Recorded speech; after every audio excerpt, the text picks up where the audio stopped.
Because John didn't get to hear this before, I'm going to read 3 poems from the book So Much Moon, that is the July issue of cc&d, and I'd like to thank him for the photography. It is, and he's actually sitting here. I hear outside noise. I think that's from Louise. I don't know what that's from. But if the lunar eclipse that happened recently.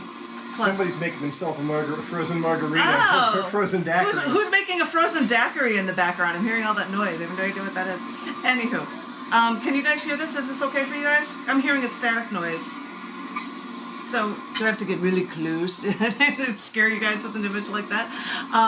This is from the Chicago Pulse section, Sweet Poem Chicago. If you have any references to Chicago that appear in this meeting, they get into their own.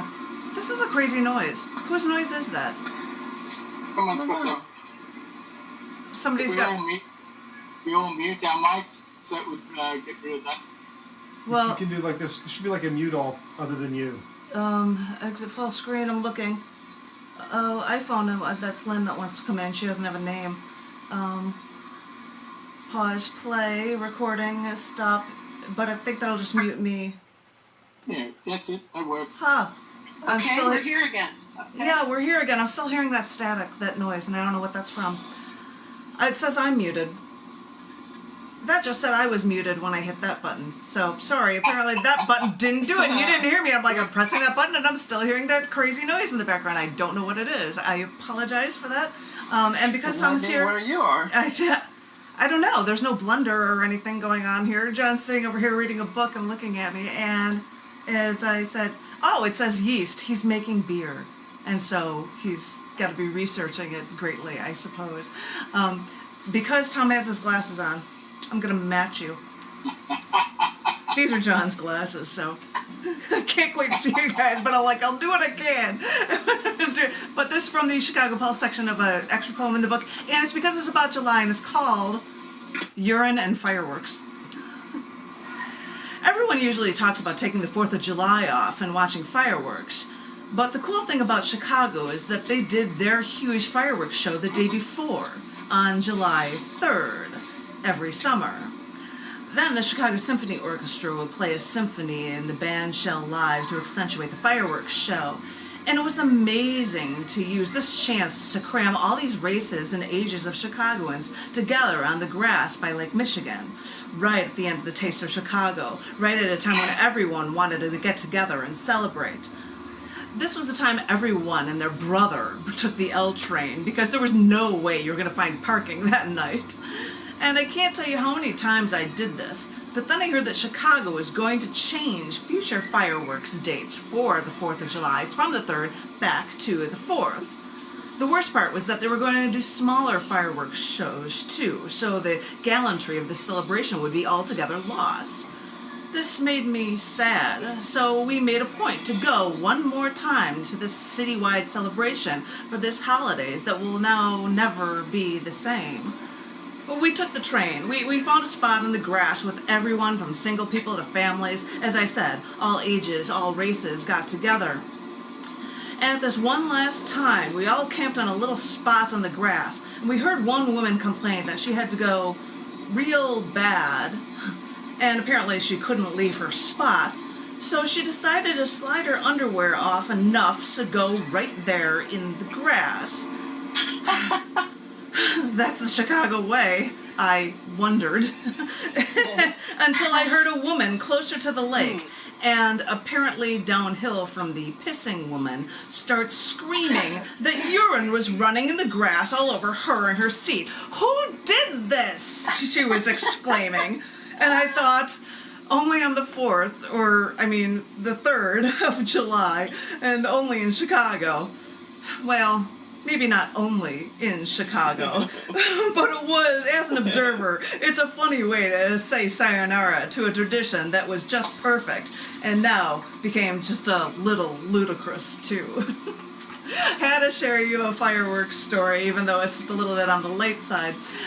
The second one I was going to do for you is a little bit on the shorter side, and it was also considered a lunchtime poll topic piece, or a performance art piece, because it's been in past shows. And it is called Object to Slavery While Protecting Slave Labor. A U.S. pro football player protested standing during the national anthem because of centuries of racial harassment, discrimination, and police brutality. His protest cost him his NFL job, but secured him a position as a poster boy for the biggest global shoe company.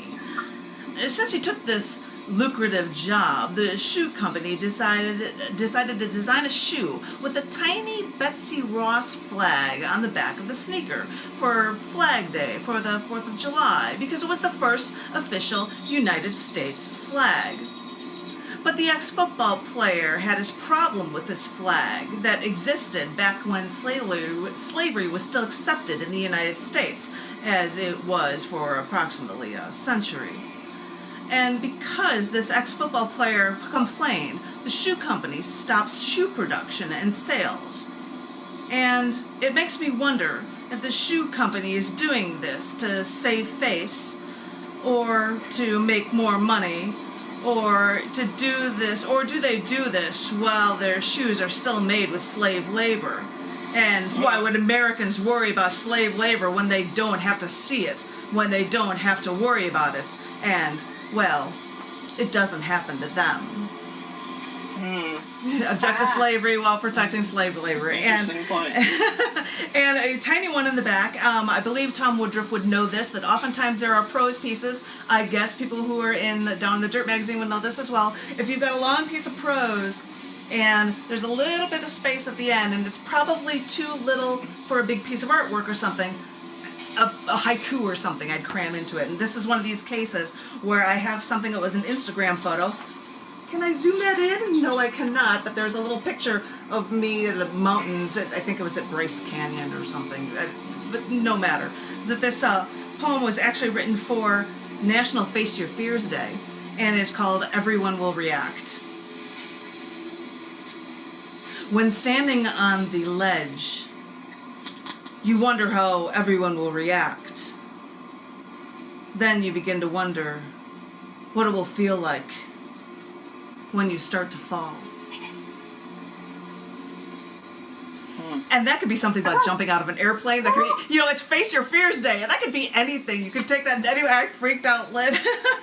So I guess for that reason alone, I should put in a cheesy applause thing for the end of that one.